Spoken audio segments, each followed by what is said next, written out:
Feeling a sense of comfort and familiarity, Zareen finally opened up to her neighbor. As the saying goes, when women start whispering, the information tends to be spot on. Zareen shared her worries about her marriage to Anwar, which had only been 3 months so far. Her husband was slender, but he was eggplant, let's just say, unusually endowed. Unfortunately, this made their time in bed more painful than enjoyable for her. She often found herself enduring discomfort and just wishing for it to be over quickly. Hi there, and welcome to our channel. Today, we're diving into yet another chilling real-life story that reminds us of the dark realities in this world. This time, our tale takes us to the city of Savar, Bangladesh. It's no secret that some of the most shocking crimes happen within households.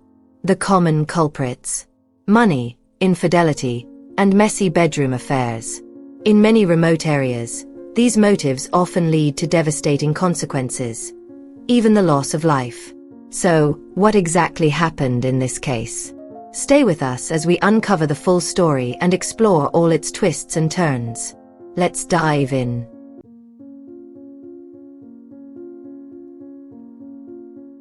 Before we dive into today's story, don't forget to like, comment, and subscribe to our channel. If you enjoy it, share it with your friends too. It really helps us out. Now, let's get into it.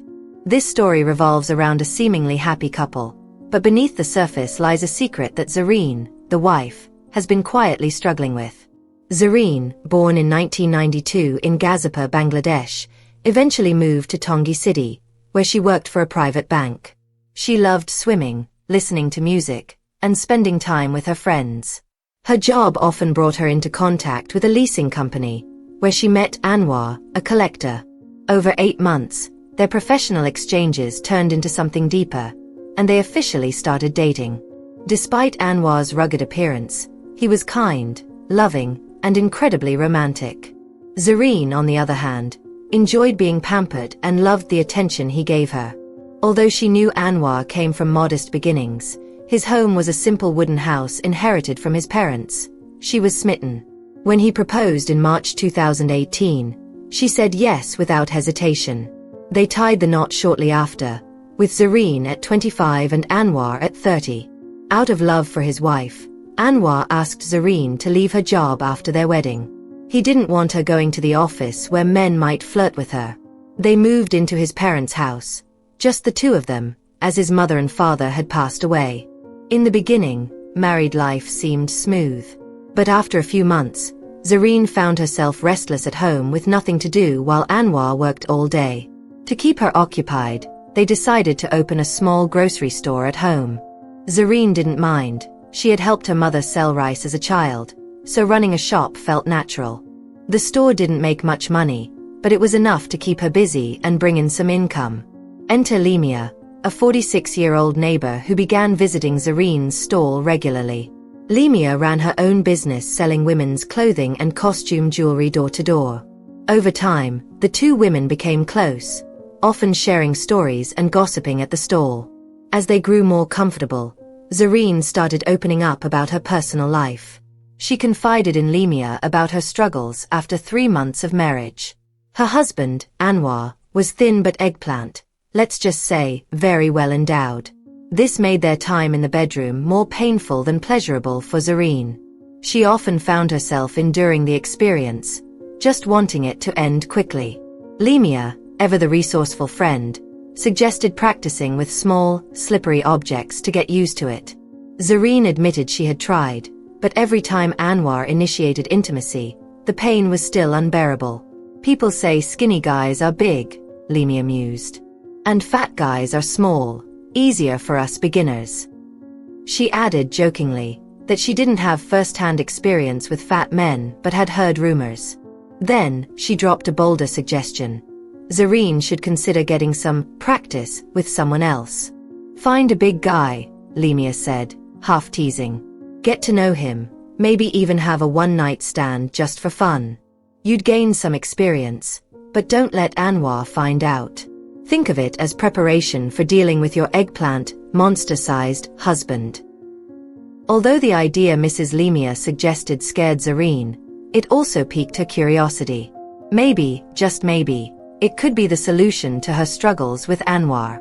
If she could practice, perhaps intimacy with her husband wouldn't be so painful anymore. To test the waters, Zareen joined a dating app, filtering for men over 80 kilograms. She matched with a few and began chatting, carefully keeping it all under wraps so Anwar wouldn't find out. Several plans to meet fell through, timing issues, nerves, or her own insecurities about her appearance. But by the first week of August 2018, Zareen finally mustered the courage to meet a 31-year-old man named Faisal at a hotel. She picked a Wednesday afternoon while Anwar was at work to minimize the risk of being caught. Faisal was clearly experienced, aggressive, direct, and wasting no time. Zareen, on the other hand, was shy and hesitant. She stalled by asking him trivial questions. His hobbies, where he lived, whether he'd eaten. Faisal, impatient, told her to get to the point, suggesting she take off her clothes and let him handle the rest. The entire encounter lasted less than 30 minutes. Afterward, Zareen shared the experience with Lemia. She admitted that Faisal's size was just right, and that the experience wasn't painful. However, she was disappointed by how rushed it all felt. Faisal wasn't romantic, didn't kiss her, and barely made any effort to create a connection. Lemia laughed, reminding her that the goal wasn't romance but practice. Save the romance for your husband, she teased. Lemia also couldn't help but question Zareen's choices. You're so beautiful, glowing, sweet, and put together, she remarked. And yet, you married Anwar, who's broke and controlling. You're too good to be stuck running a shop and living with all his restrictions. She even hinted that Zareen might be naive for trusting Anwar completely, suggesting he could be just as unfaithful. Over the next 2 weeks, Zareen avoided intimacy with Anwar altogether, claiming she was on her period. In truth, she was still intimidated by her husband's size. Desperate for relief, she decided to text Faisal again, asking for another rendezvous. This time, she requested a slower, more affectionate session. She even admitted she liked Faisal and his approach. He laughed but agreed to meet. In early September 2018, Zareen and Faisal met again at the hotel. Faisal complied with her requests, and Zareen left the encounter feeling satisfied for the first time. But her excitement was short-lived. When she tried to arrange another meeting, Faisal said he wouldn't see her again unless she paid him. Zareen was crushed. She didn't have the money, as the small shop she ran barely made enough to get by. She even considered asking her husband for cash, but the thought of explaining why held her back. In the end, Zareen was left frustrated and disappointed, realizing that her fleeting escape wasn't as simple or fulfilling as she had hoped. When the 2020 pandemic hit, Anwar found himself spending most of his time at home with Zareen. Surprisingly, despite being married for over a year, Zareen still wasn't pregnant. They tried to stay patient, but things took a turn in June when both of Zareen's parents fell ill with the virus in Konabari. The couple was already struggling financially. Anwar had been laid off for a month due to the lockdown, and they had no savings. Desperate, Zareen broke down in tears, unable to help her parents. She even considered borrowing money from Lemia, but Lemia didn't have any to lend. Instead, she suggested trying her aunt, Jahanara, who ran a thriving online food business despite the tough economy. Zareen, hopeful, visited Aunt Jahanara and explained the situation. At first, Jahanara was hesitant, but with Lemia vouching for Zareen's trustworthiness, she eventually agreed to lend her $700. Zareen immediately sent the money to her parents for their treatment. Anwar, however, was furious. He knew repaying the loan would be a challenge given their dire financial situation. Zareen, unfazed, argued that her parents' lives were more important, even if it meant listening to her husband's complaints for months. By December 2020, they were supposed to repay the loan, but they couldn't manage it. Zareen tried to pay in installments, but it was still a struggle. Aunt Jahanara grew frustrated, directing her anger at Lemia, who then started pressuring Zareen. The tension boiled over into a massive fight between Zareen and Anwar. He refused to help with the repayments, leaving Zareen to fend for herself. In desperation, she borrowed from someone else, only to get trapped in a high-interest loan that worsened their situation. Feeling unsupported, Zareen began withholding intimacy from Anwar and frequently brought up divorce. She accused him of not caring about her parents since he wouldn't help with the debt. By March 2021, Zareen had reached her breaking point. She started packing her things, threatening to leave. Anwar, finally relenting, promised to help pay off the loan. That's when Zareen revealed an unconventional solution. Aunt Jahanara was willing to forgive the debt if Anwar slept with her 3 times. Anwar was stunned. Seriously? That's her condition? Paying off the debt with sex? And you're okay with this? He asked. Of course, Zareen replied. It's for my parents' treatment. I don't care if you're with her. Anwar, still processing, hesitated. Does she even want someone like me? I mean, I'm nothing special. It turned out Lemia had told Jahanara about Anwar's attributes, sparking her curiosity. Jahanara was willing to waive the loan for 3 dates with Anwar, and Zareen seemed completely fine with it. Just go along with it, Zareen reassured him. It's the easiest way to settle this. Fine, Anwar finally agreed. But don't get jealous, okay? Zareen simply smiled. Don't worry. It's all for a good cause. The plan was simple. Anwar would meet Aunt Jahanara at her house to settle their arrangement. But due to delays and Anwar's busy schedule, it didn't actually happen until July 22, 2021. That afternoon, he headed to Jahanara's place after being given the address. At first, everything seemed normal. They chatted over coffee, both a little nervous. But when they finally moved to the bedroom, Anwar was in for a massive shock. Aunt Jahanara wasn't who he thought she was. She was originally a man. Anwar immediately lost it, yelling and demanding an explanation. Jahanara, equally upset, snapped back. Didn't Lemia and Zareen tell you? Anwar, still fuming, shouted. No one told me anything.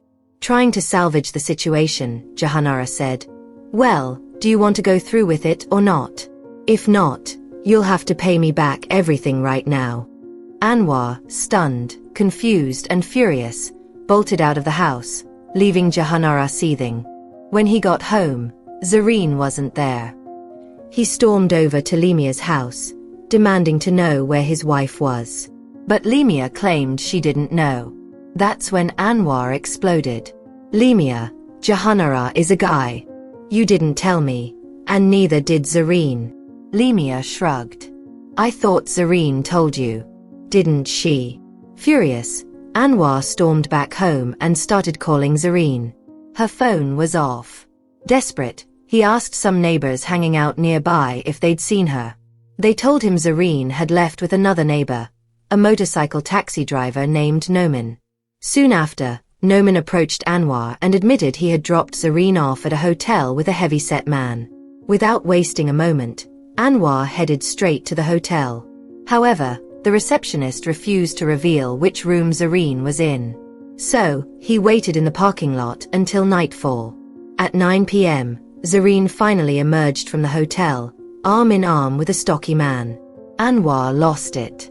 He shouted at Zareen in the middle of the street, accusing her of betrayal, and slapped her across the face.